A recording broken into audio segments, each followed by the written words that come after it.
Hello friends, welcome to our channel CSC study. इससे previous video में हमने C++ से रिलेटेड कुछ टॉपिक्स को कवर किया था। आज हम करने जा रहे हैं basic data type in C++।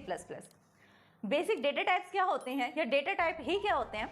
देखो, डेटा टाइप क्या होते हैं? डेटा टाइप हर एक लैंग्वेज में होते हैं, जिससे हमें ये पता लगता है कि जो भी हम डेटा ले रहे हैं उसका टाइप क्या है। क्या वो नंबर है, क्या वो स्ट्रिंग है, या फिर कोई फ्लोटिंग वैल्यू है। ठीक, तो हमारे पास बेसिक डेटा टाइप कौन से होते हैं C++ में? ये 3 टाइप के होते हैं। फर्स्ट इज यूजर डिफाइंडेड, सेकंड है बिल्ट इन एंड थर्ड है ड्राइव्ड। फर्स्ट करते हैं हम यूजर डिफाइंडेड। यूजर डिफाइंडेड जैसे कि आपको नाम से ही पता चल रहा है, जैसे यूजर डिफाइन करेगा ऐसा डेटा टाइप। कौन से होते हैं वो? Structure, union, class and new enumeration. Next है हमारे पास बिल्ट इन और उससे नेक्स्ट है ड्राइव्ड। ड्राइव्ड कौन से होते हैं हमारे पास? ड्राइव का मतलब होता है जो बिल्ट इन हो या यूजर से डिफाइंडेड हो उससे ड्राइव करना, मतलब उससे कुछ नई चीज बनाना पुरानी चीज से। वो कौन से हैं? एरे है, फंक्शंस है, पॉइंटर्स है एंड रेफरेंस है। बिल्ट इन डेटा टाइप्स कौन से होते हैं? हमारे पास 3 टाइप्स आते हैं, जिसमें फर्स्ट है इंट्रीगल, नेक्स्ट है वॉइड और उससे नेक्स्ट है फ्लोटिंग। फर्दर इंट्रीगल में भी कौन से आ रहे हैं? इंट और कैर। वॉइड नॉर्मल होता है, सिंपल होता है, उसके कोई फर्दर टाइप नहीं होते। नेक्स्ट है हमारे पास फ्लोटिंग। फ्लोटिंग के भी 2 टाइप्स होते हैं, फ्लोट एंड डबल। अब हम इससे रिलेटेड कुछ डेफिनेशंस को देखेंगे। इनकी डेफिनेशन, स्ट्रक्चर क्या होता है, क्लास क्या होती है, एरे वगैरह क्या होते हैं। हम करते हैं यूजर डिफाइंडेड डेटा टाइप। जैसे कि हमने पढ़ा कि यूजर डिफाइंडेड डेटा टाइप में कौन से डेटा टाइप आते हैं? Structure, union, enumeration and class. First हम करते हैं स्ट्रक्चर। स्ट्रक्चर क्या होता है? A structure is a group of variable of various data type referenced by the same name. मतलब स्ट्रक्चर एक ऐसा ग्रुप होता है वेरिएबल्स का और कुछ डेटा टाइप का, जिसके अंदर सेम डेटा टाइप के मेंबर्स होते हैं। जैसे कि हम कुछ भी ले सकते हैं, हमने किसी पर्सन का ले लिया, पर्सन के अंदर क्या होगा? सब पर्सन में सेम कैरेक्टरिस्टिक्स होंगी, सबका अपना नेम होगा, सबकी अपनी एज होगी, सबकी अपनी सैलरी होगी। उसके अकॉर्डिंग हम क्या कर सकते हैं? इसको स्ट्रक्चर में रख सकते हैं। तो हमें क्या पता चला कि स्ट्रक्चर क्या है? एक ग्रुप ऑफ वेरिएबल है जिसके अंदर वेरियस डेटा टाइप होते हैं सेम नेम के साथ। और इसके अंदर क्या होता है? जब भी मेमोरी एलोकेट होती है स्ट्रक्चर के लिए, तो वो कहां पर एलोकेट होती है? स्टैक में। अब इस हम सिर्फ इनकी डेफिनेशंस को पढ़ रहे हैं, बाद में हम इसको एक्सप्लेन भी करेंगे। तो नेक्स्ट है हमारे पास यूनियन। यूनियन क्या होता है? Is a similar to structure. ये भी सिमिलर होता है स्ट्रक्चर की तरह। Data union contain the different type of data type. इसमें भी क्या होता है? डिफरेंट डेटा टाइप के होते हैं लेकिन सेम नेम के साथ। इसलिए उसने पहले कह दिया कि क्या होता है? स्ट्रक्चर की तरह होता है। इसमें बस माइनर सा डिफरेंस होता है स्ट्रक्चर एंड यूनियन में। जब हम इनके बीच में डिफरेंस करेंगे तब उसको पढ़ते हैं। नेक्स्ट है हमारे पास इन्यूमरेशन। इन्यूमरेशन में क्या होता है? एनम कीवर्ड का हम यूज करते हैं। ये है एक user defined data type that consist of name integral constant. जो क्या करता है? जो हमारे पास कॉन्स्टेंट्स होते हैं या कोई नंबर या स्ट्रिंग होती है, उसको हम क्या करते हैं? कोई ना कोई वैल्यू असाइन कर देते हैं। It helps to assign the constant to a set of name. जिसमें क्या होता है? कांस्टेंट को असाइन करता है। ये किससे करता है? सेट ऑफ नेम्स को, to make a program easier to read. जिससे क्या हो? प्रोग्राम क्या हो जाए? इजी टू रीड हो जाए, मेंटेन करना इजी हो जाए, उसको अंडरस्टैंड करना इजी हो जाए। नेक्स्ट है हमारे पास क्लास। क्लास क्या होती है?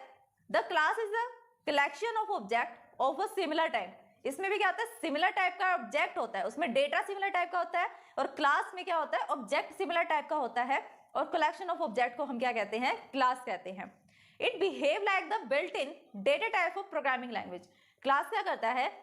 बिहेव किसकी तरह करती है क्लास? डेटा टाइप की तरह। किस टाइप के डेटा टाइप की तरह? बिल्ट इन डेटा टाइप की तरह बिहेव करती है ना प्रोग्रामिंग लैंग्वेज। सेकेंड टाइप हमने पढ़ा था built in data type. Built in data type में कौन से आते हैं? Int, character, float, double and void.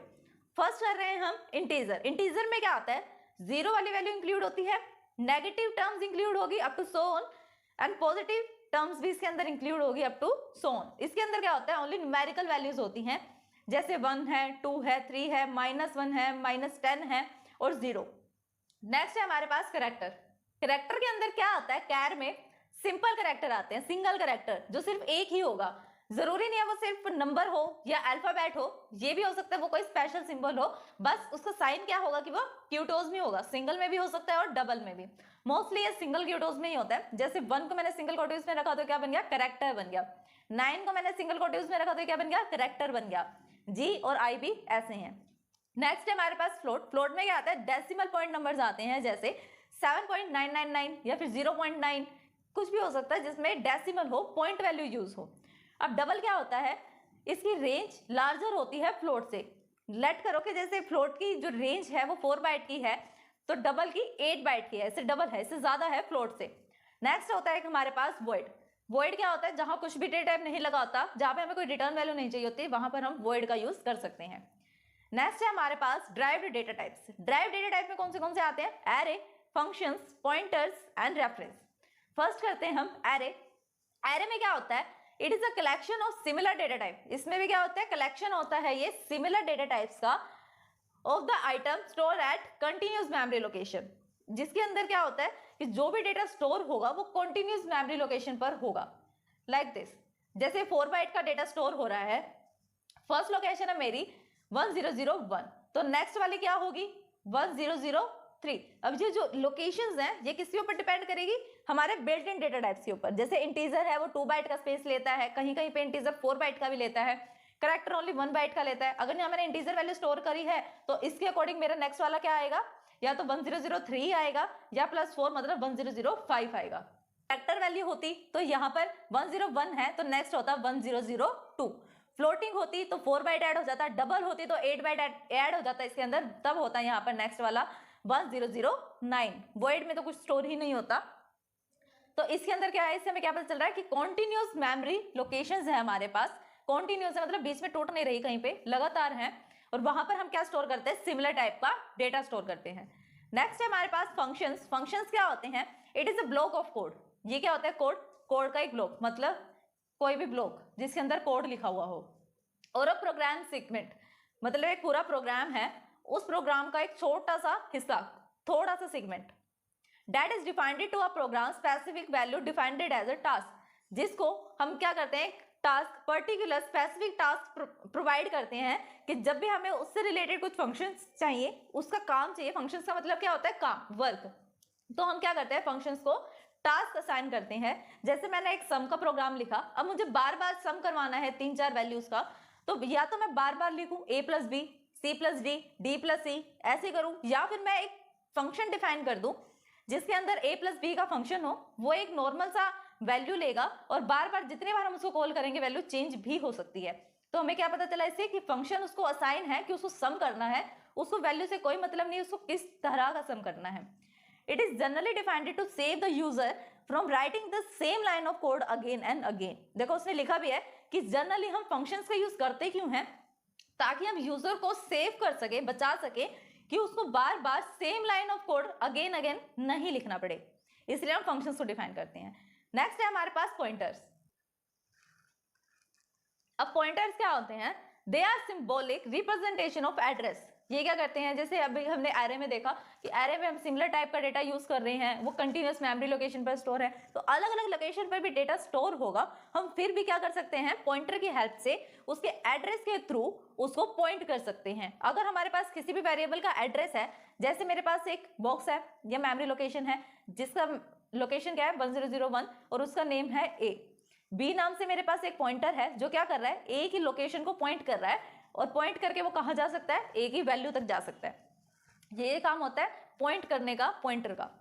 Next है हमारे पास रेफरेंस। रेफरेंस क्या होता है, when a variable is declare as a reference. जब हम किसी भी वेरिएबल को एज अ रेफरेंस डिक्लेयर कर देते हैं, it become an alternate name. तो हम क्या कर सकते हैं, उसका एक नाम तो है, हम उसका क्या कर सकते हैं, एक ऑल्टरनेट नेम दे सकते हैं। तब क्या करेगा, उसका पुराना नेम भी काम करेगा और उसका नया नेम भी काम करेगा। अब variable can be declare as a reference by putting the and operator या address operator in the declaration.